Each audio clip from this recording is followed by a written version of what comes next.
इन सारे सवालों पे जानकारी के लिए, हमारे सारे सवालों के जवाब के लिए health expert doctor Sandeep Garg जुड़ गए हैं।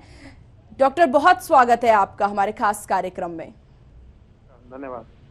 डॉक्टर, हमारा सबसे पहला सवाल यही है कि जिस तरीके से किसी भी व्यक्ति में अगर इन दोनों तरह की बीमारी पाई जाए, एक तरफ तो ये ब्लड प्रेशर खुद में ही एक गंभीर बीमारी है, उधर डायबिटीज में ही अपने में एक गंभीर बीमारी है, तो ऐसे समय पर जब किसी व्यक्ति को ये दोनों ही परेशानी हो जाए तो उसे क्या करना चाहिए और ये परेशानी होती क्यों है? देखिए, मैं डॉक्टर संदीप गर्ग हूँ, नेफ्रोलॉजिस्ट हूँ, ट्रांसप्लांट फिजिशियन हूँ। तो बेसिकली जैसे आपने बताया कि डायबिटीज और हाइपरटेंशन दोनों ही एक साइलेंट किलर हमारे देश में हैं, और हमारे देश को ये बड़ा गलत है कि हमें डायबिटिक कैपिटल कहा जाता है विश्व की, क्योंकि हमारे यहाँ हर 5वें व्यक्ति डायबिटीज से ग्रसित है, और डायबिटीज का इलाज जो लोग नहीं करते हैं उनकी संख्या बहुत ज्यादा है हमारे देश में।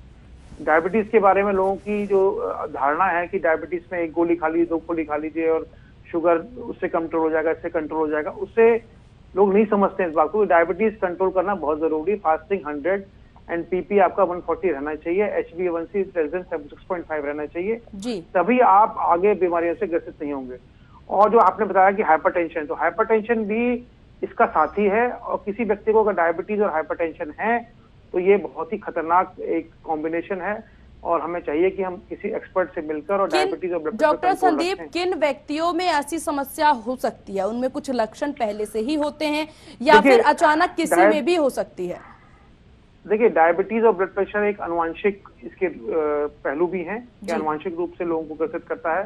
इसके परिवार में डायबिटीज और ब्लड प्रेशर है तो उनको भी अनुवांशिक रूप से डायबिटीज ब्लड प्रेशर हो सकता है। इसके अलावा कुछ ऐसे फीचर्स भी हैं तो सेकेंडरी डायबिटीज कहते हैं, जैसे पेंकेटाइटिस किसी को होगा तो सेकेंडरी डायबिटीज हो गई, किसी को जेनेटिक डिजीज हो गई तो उसकी वजह से डायबिटीज हो गई। पर अमूमन देखा गया है कि 40 साल के ऊपर की डायबिटीज होती है वो एक आम जनता में मोटापे से जुड़ी होती है और सेडेंटरी लाइफस्टाइल से जुड़ी होती है, और ऐसे कुछ अनुवांशिक कारण भी हैं जिसके अंदर से डायबिटीज किसी को होती है। अगर बात की जाए कोविड के समय की डॉक्टर, तो कोविड के समय भी ये देखा गया कि जो लोग कोविड संक्रमित होते थे, कोरोना से जूझ रहे होते हैं, तो पोस्ट कोविड भी उन्हें डायबिटीज की समस्या होती ही होती थी। उसी में बीपी की भी समस्या देखी गई थी। तो ऐसे समय पर क्या कोविड भी एक कारण बन सकता है? आज के समय पर अगर माना जाए कि किसी को ऐसा कंबाइंड बीमारी हो रहा है तो उसकी समस्या कोविड भी हो? देखिए, होता क्या है कि कुछ बीमारियां हमारे शरीर में छुपी होती हैं। जैसे मैं 40 से 50 साल का व्यक्ति हूँ और मुझे डायबिटीज होनी है अगले 5 साल में, तो ऐसे व्यक्तियों में ड्यूरिंग कोविड, जब हमने कोविड का जो इलाज है, सब जानते हैं कि स्टेरॉइड देना बहुत जरूरी होता है, तो हमने जब स्टेरॉइड दिया उनको तो वो छुपी भी डायबिटीज जो थी उनकी, जो उनको 5 साल बाद या 10 साल बाद होनी थी, वो उभर के सामने आ गई। तो स्टेरॉइड एक बहुत मुख्य कारण है। इसके अलावा जो स्ट्रेस हुआ ड्यूरिंग आपके कोविड, वो बहुत मुख्य कारण है, और आपकी सेडेंटरी लाइफस्टाइल रही ड्यूरिंग कोविड, तो ये सब मुख्य कारण है जिसकी वजह से आपको जो डायबिटीज छुपी थी, जो होनी थी आगे भविष्य में, वो पहले हो गई। और काफी व्यक्ति सामने आए हैं जिनको की डायबिटीज हो गई और वो अभी तक परसिस्ट कर रही है। तो ये पोस्ट कोविड लॉन्ग सिंड्रोम कहते हैं इसको, कि पोस्ट कोविड पेशेंट को स्टेरॉइड दिया गया परंतु जो डायबिटीज छुपी हुई थी सामने आ गई है और वो लगातार परसिस्ट कर रही है। तो डॉक्टर, ये जो डायबिटीज की समस्या है ये किसी भी व्यक्ति में हो जाती है या फिर कुछ मतलब उनको पहले से ही किसी चीज की परेशानी हो या फिर जेनेटिक चीजें हो तभी डायबिटीज होता है, या डायबिटीज किसी को भी हो सकता है? देखिए, डायबिटीज किसी भी हो सकता है, बट कुछ मैंने बताया कि अनुवांशिक कारण होते हैं। जैसे कि मेरे पिताजी हैं या मेरे भाई हैं जिनको डायबिटीज थी और मुझे भी डायबिटीज हो सकती है। तो अमूमन जेनेटिक वजह भी है इसकी? डी नोवो, हाँ, मतलब एक अनुवांशिक कारण भी होता है। डी नोवो डायबिटीज जो होती है, मतलब बिल्कुल परिवार में नहीं थी और आपको हो गई, वो अमूमन मोटापे से जुड़ी होती है।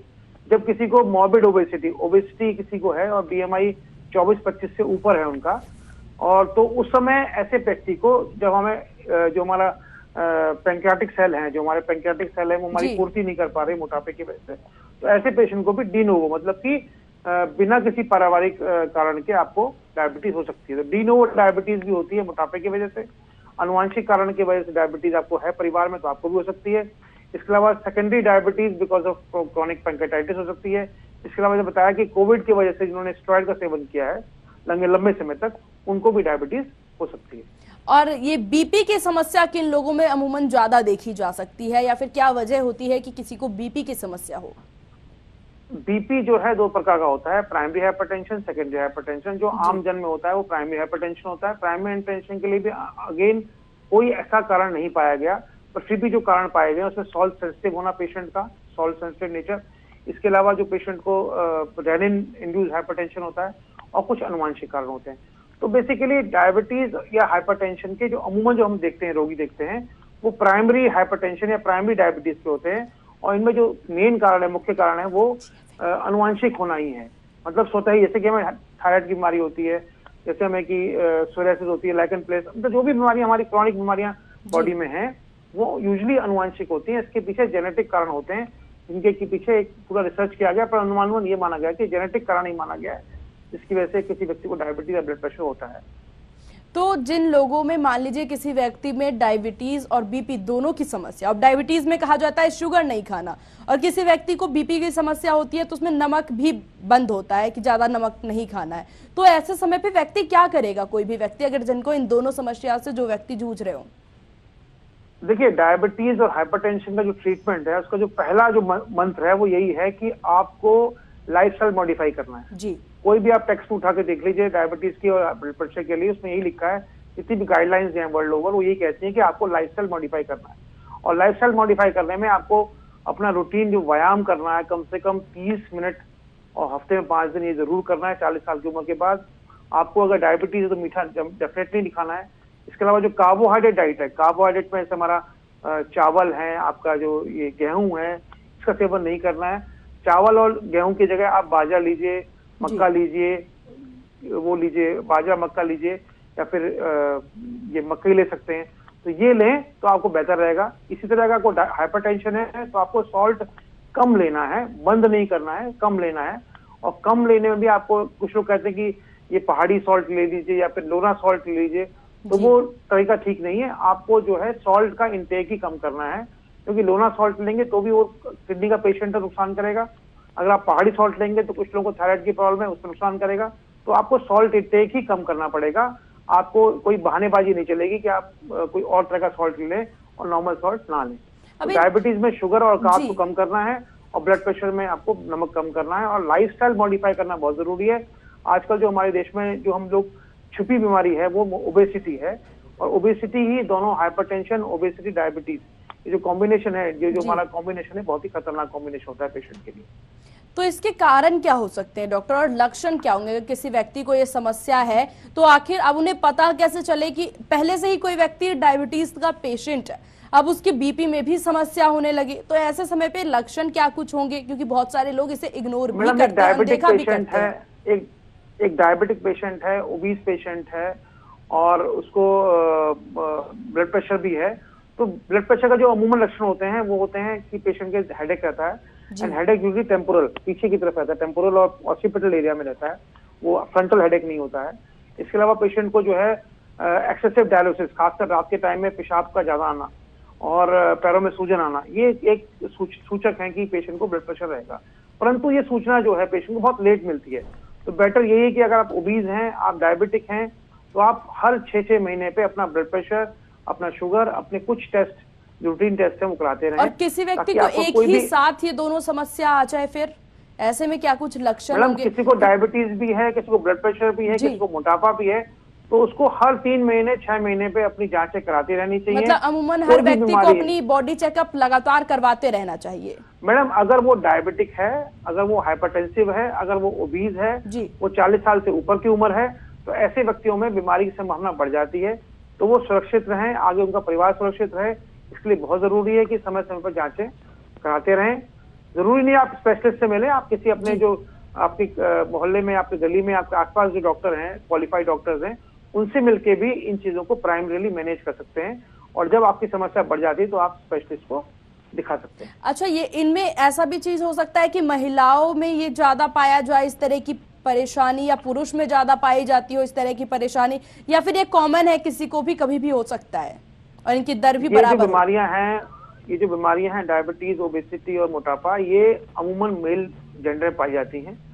परंतु पोस्ट मेनोपॉजल फीमेल, मतलब कि जब आपको महीना होना बंद हो जाता है, आपके मेनोपॉज हो जाता है, उस समय फीमेल्स में इन बीमारियों के चांसेस बढ़ जाते हैं। क्योंकि देखा गया कि फीमेल्स के अंदर पोस्ट मेनोपॉजल फीमेल्स के अंदर जो लाइफस्टाइल है वो बिल्कुल बदल जाता है, जी। उनका मोटापा बढ़ जाता है, पीयर शुगर ओबेसिटी बन जाती है। तो ऐसे पेशेंट में जो पोस्ट मेनोपॉजल फीमेल्स होती हैं, इन मरीजों में इस तरह की बीमारी ज्यादा कॉमन होती है और ज्यादा घातक भी होती है। तो ऐसे समय पर आप कोई परेशानी से, इस तरह की परेशानी से जूझ रहा हो, तो ऐसे समय पे क्या कुछ परहेज करने की जरूरत है अपने लाइफस्टाइल में, और क्या कुछ बदलाव लाने की जरूरत है? मैडम सीधी सी बात है, किसी को डायबिटीज है तो HbA1c should be less than 6.5, किसी को ब्लड प्रेशर है तो BP should be 130 less than 130/70, अगर किसी को डायबिटीज है तो HbA1c less than 6.5, fasting less than 100, PP less than 40। और लाइफस्टाइल मॉडिफिकेशन पे हम लोग बिल्कुल भी ध्यान नहीं देते हैं। लाइफस्टाइल मॉडिफिकेशन बहुत इंपॉर्टेंट है। आपको अपना BMI 25 रखना है अगर आप चाहते हैं कि आपकी जिंदगी में डिजीज प्रोग्रेस ना करे। तो डायबिटीज के लिए शुगर कंट्रोल कीजिए, ब्लड प्रेशर के लिए ब्लड प्रेशर कंट्रोल कीजिए और मोटापा कंट्रोल कीजिए। इसके अलावा लाइफस्टाइल को सुधारना बहुत जरूरी है। आपको 40 साल की उम्र के बाद अपना सेडेंटरी लाइफस्टाइल छोड़ना पड़ेगा, वरना आगे आगे आपकी जिंदगी में बहुत बहुत बीमारियां आने वाली है। अब बहुत सारे लोग डॉक्टर साहब ऐसे भी होते हैं, आजकल के युवाओं की बात की जाए तो एज गैप अभी के समय पे बीमारियों के लिए, मुझे जिस तरीके से अगर रिपोर्ट्स की माने तो एज गैप कुछ ज्यादा फर्क नहीं पड़ता। आजकल के नौजवानों में हार्ट अटैक की संभावना सबसे ज्यादा पाई जा रही है, जिम भी इसके मुख्य कारण बताया जा रहा है। तो ऐसे समय पे अपने आप को कैसे बचा के चलना है और किन चीजों से परहेज करने की जरूरत है? मैडम अगेन जो आपका एम्फेसिस है should be on lifestyle modification, because lifestyle modification खासकर जो आप बता रहे हैं कि यंग एज में जो लोगों को हार्ट अटैक की प्रॉब्लम आ रही है, डायबिटीज की प्रॉब्लम आ रही है, तो जो 40 साल की जो आपकी जो एज लिमिट है, it is now come down to 30, even 30 तक लोगों को प्रॉब्लम आ रही है। तो ये क्यों है? ये इसलिए है कि हमने जो है बचपन में खेल कूद बंद कर दिए हैं, हम लोग ज्यादा मोबाइल यूज कर रहे हैं, ज्यादा टीवी देख रहे हैं। जैसे कि हमारा अभियान चला है अब कि हर जिले में खेल खेलें और पार्क बनाएंगे और जिम बनाएंगे, तो उससे डेफिनेटली एक बूस्ट मिलेगा। ओलंपिक्स में हमने अच्छा किया है और आगे आने वाले समय भी खेलों में अच्छा कर रहे हैं हम लोग, तो उससे लोगों को एक प्रेरणा मिलेगी कि अच्छा करें, अपनी सेहत का ध्यान रखें। ओबेसिटी को खत्म करना है। ओबेसिटी एक बहुत इंपॉर्टेंट फैक्टर है डायबिटीज के लिए, ब्लड प्रेशर के लिए। सेडेंटरी लाइफस्टाइल बहुत इंपॉर्टेंट फैक्टर है। तो हमें अपना वेट कम करना है, सेडेंटरी लाइफस्टाइल को खत्म करना है और हमें ज्यादा खेलकूद, ज्यादा फिजिकल और ज्यादा ही एक्सरसाइज करने की जरूरत है, ताकि हम लोग आगे जाके उम्र में मोटे ना हो। मोटे नहीं होंगे तो हमें डायबिटीज और ब्लड प्रेशर का खतरा कम से कम रहेगा। तो डॉक्टर संदीप, ऐसा क्यों होता है कि आखिरकार जिन मरीजों में, जिन व्यक्ति में डायबिटीज होती है, उनमें ब्लड प्रेशर का खतरा अपने आप ज्यादा से ज्यादा बढ़ जाता है? मैडम डायबिटीज इसका vascular disease, diabetes is a vascular disease. Vascular मतलब कि ये माइक्रोवेस्कुलर और मैक्रोवेस्कुलर चेंजेस करती है। ऐसा कहा गया है कि अगर किसी को डायबिटीज होनी है, अगर मुझे 45 साल की उम्र में डायबिटीज होनी है, तो मेरे शरीर में माइक्रोवेस्कुलर चेंजेस 10-15 साल पहले से ही होने शुरू हो जाते हैं। तो जब मुझे डायबिटीज सामने आती है, इंसिपिडेंट डायबिटीज जब सामने आती है, उस समय मेरे शरीर में माइक्रोवेस्कुलर चेंजेस पहले से हो चुके हैं। तो ऐसे मरीजों में इन बीमारियों को, ये जो माइक्रोवेस्कुलर चेंजेस है, मैक्रोवेस्कुलर चेंजेस हैं, ये द्योतक हैं ब्लड प्रेशर के, हार्ट डिजीज के, जो हमारी आंखों में जो डायबिटिक रेटिनोपैथी होती है, ये सबके द्योतक हैं। मतलब माइक्रोवेस्कुलर चेंजेस हमारे डायबिटीज शुरू होते ही आ जाते हैं बॉडी के अंदर, और ये माइक्रोवेस्कुलर चेंजेस ही आगे जाके proliferative diabetic retinopathy, heart disease, blood pressure, इन सबके द्योतक होते हैं। तो ये डायबिटीज या ब्लड प्रेशर, इनको साइलेंट किलर क्यों कहा जाता है? क्या वजह रही है कि इससे लोगों को पता नहीं चलता और मौत की संभावना भी इसकी वजह से ज्यादा बढ़ जाती है? ये लाइलाज बीमारी तो नहीं है, फिर भी इसके बाद भी लोगों को लक्षणों का पता नहीं चलता, क्या यही मुख्य कारण है? यस मैडम, आप जो बिल्कुल ठीक कह रही है। हम लोग जो है इस बात को भूल जाते हैं कि अगर मुझे डायबिटीज है, अगर मुझे ब्लड प्रेशर है, तो मुझे अपना ब्लड प्रेशर कंट्रोल करना है जी। कुछ लोग कहते हैं, कुछ लोगों को भ्रांति है कि 160, 100 भी ठीक है, मुझे हेडेक नहीं है तो मैं दवाई क्यों खाऊं। ऐसी डायबिटीज है, मेरी फास्टिंग तो 150 रहती है जी, पीपी 200 रहती है जी।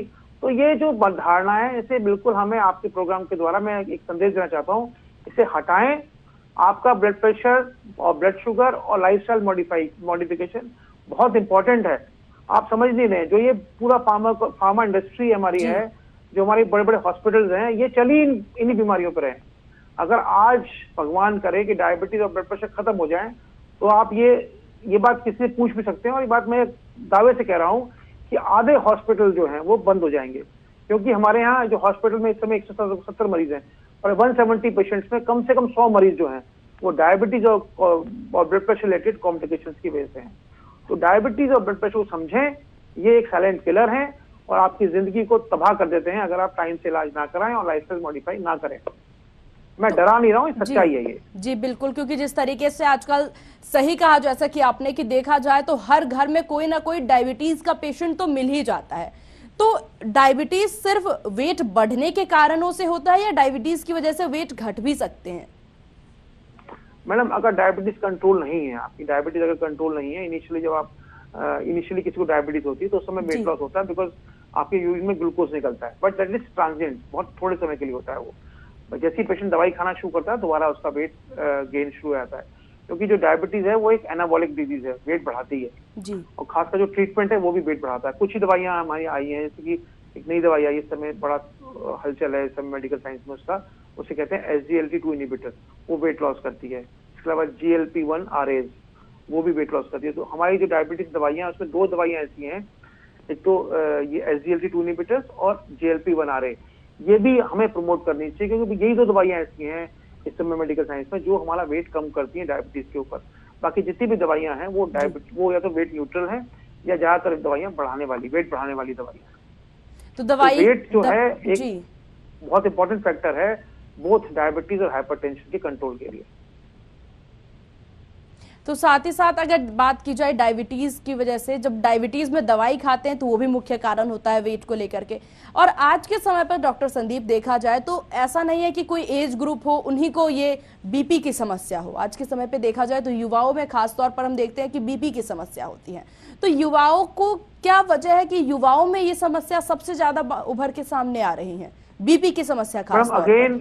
अगेन सेडेंटरी लाइफस्टाइल, आपका सुबह उठ के योगा ना करना, वर्जिश ना करना, सुबह घूमने ना जाना, अपने शरीर को इस्तेमाल ना करना, यही कारण है कि पेशेंट के अंदर जो एथेरोस्क्लेरोटिक वैस्कुलर डिजीज होती है, एथेरोस्क्लेरोसिस मतलब ये जो फैट होता है बढ़ता है बॉडी के अंदर, और उसमें जो हमारी मसल्स हैं उसके अंदर एथेरोस्क्लेरोसिस आती है, धमनियों के अंदर एथेरोस्क्लेरोसिस जो फैट जम जाता है, और फिर उसकी जो डायस्टोलिक और सिस्टोलिक ब्लड प्रेशर के रूप में जो उसकी वो लचीलापन है वो धमनियों का कम हो जाता है, और धमनियों का लचीलापन कम होने की वजह से पेशेंट को ब्लड प्रेशर रहने लगता है, और यही ब्लड प्रेशर आगे जाके बाकी शरीर के अंगों को, जैसे दिमाग है, आंखें हैं, दिल है, गुर्दे हैं, इनको नुकसान करता है। तो बेसिकली जो again weight gain leading to fat, cholesterol, triglyceride, leading to लचीलापन कम होता है धमनियों का, उसकी वजह से ब्लड प्रेशर, और उसकी वजह से and organ damage, brain, heart. आज के समय पे अगर देखा जाए तो क्या स्ट्रेस भी इन सारी बीमारियों का मुख्य कारण हो सकता है? क्योंकि समय से पहले लोग ज्यादा से ज्यादा टेंशन लेना शुरू कर देते हैं। अब कोविड के समय की ही बात की जाए जी, कोविड के समय की ही बात की जाए तो बहुत सारी समस्याएं उससे भी उत्पन्न हुई। हाइपरटेंशन के लिए 3 चीज रिस्पॉन्सिबल है जो रेगुलेट करती है हाइपरटेंशन की। तो रेनिन होता है जो कि आनुवंशिक होता है, एक हमारा होता है सिंपैथेटिक एक्टिविटी। तो सिंपैथेटिक एक्टिविटी है ना मैडम, ये हमारे स्ट्रेस से रिलेटेड है। जितना आदमी स्ट्रेसफुल रहेगा उसके बॉडी में उतना ही सिंपैथेटिक एक्टिविटी बढ़ेगी, और जितनी सिंपैथेटिक एक्टिविटी बढ़ेगी उतनी ही हमारी बॉडी में हाइपरटेंशन बढ़ेगा। तो 3 जो फैक्टर है पैथोफिजियोलॉजिकल फैक्टर हाइपरटेंशन के लिए, एक तो आपके एंजियोजेनेसिस मतलब हमारी जो वेस्कुलर डिजीज है वो, एक हमारा सिंपैथेटिक ओवर एक्टिविटी, और एक रेनिन। ये तीनों फैक्टर्स जो हैं ये इंपॉर्टेंट हैं ब्लड प्रेशर को रेगुलेट करने के लिए। और जो ब्लड प्रेशर की जो सिंपैथेटिक जो वो है कारण, वो हमारा स्ट्रेस रिलेटेड है। तो जितना स्ट्रेस होगा उतना ही सिंपैथेटिक एक्टिविटी बढ़ेगी, जितना सिंपैथेटिक एक्टिविटी बढ़ेगी उतना ही आपको एंड ऑर्गन डैमेज होगा, उतना ही आपका ब्लड प्रेशर बढ़ेगा। डॉक्टर संदीप, अगर बात की जाए कोविड के समय पे, तो क्या कोविड भी एक मुख्य कारण रहा है इन सारी बीमारियों की गंभीरता को बढ़ाने में? क्योंकि कोविड से पहले भी ये बीमारी थी, ऐसा नहीं है कि कोविड के आने के बाद ही ये बीमारी आई है, पहले भी ये बीमारी कोविड से थी ही। लेकिन कोविड के दौरान और कोविड के बाद देखा जाए तो पोस्ट कोविड के लक्षण में भी ये बीमारी बहुत ज्यादा लोगों में यहाँ सामने आ रही है। उसका मैडम ये कारण है कि कुछ लोगों, जो हमारी आम जनता है जी, हम तो मेडिकल फील्ड में हम तो बिजी रहे कोविड में, और कुछ जो मेडिकल साइंस से रिलेटेड लोग हैं वो बिजी रहे, बट बाकी जो आम जनता है, जो आम व्यापार करती है या काम करती है, कामगार लोग हैं, उनको पिछले 2 साल में कोई भी फाइनेंशियल लॉस हुआ, इमोशनल लॉस हुआ, काफी परिवार में से लोग की मृत्यु भी हुई। तो इस वजह से स्ट्रेस का लेवल काफी बढ़ गया है, और स्ट्रेस का लेवल काफी बढ़ने के, इवन हम लोगों में स्ट्रेस का लेवल काफी बढ़ गया है, तो हमारे पेशेंट भी काफी लूज हुए। तो स्ट्रेस इसकी मेन वजह है और साथ ही साथ डाइट पे भी ध्यान रखना उतना ही मुख्य कारण है ताकि लोग इन सारी बीमारियों से बच पाए। इसी के साथ आपका बहुत शुक्रिया डॉक्टर संदीप हमारे साथ इस खास कार्यक्रम में जुड़ने के लिए और हमारे दर्शकों को ये बताने के लिए कि कितना जरूरी है अपने डाइट पे ध्यान देना, कितना जरूरी है कि सुबह उठ के अपनी दिनचर्या को सही करना। जिस तरीके से आज के समय पे हम जिम का रुख ज्यादा से ज्यादा करते हैं, जिम जाना सही है लेकिन वहां पर जो भी मुख्य तौर पर कोई भी एक्सेस चीजें होती हैं जरूरत से ज्यादा तो वो शरीर में बीमारी का कारण ही बनती है। तो उन बीमारियों से बचने के लिए, उस सारी चीजों से बचाव के लिए बहुत जरूरी है कि अपने डाइट का ध्यान रखा जाए। और इसी के साथ इस खास कार्यक्रम में बस इतना ही। बने रहिए टीवी 100 के साथ। नमस्कार।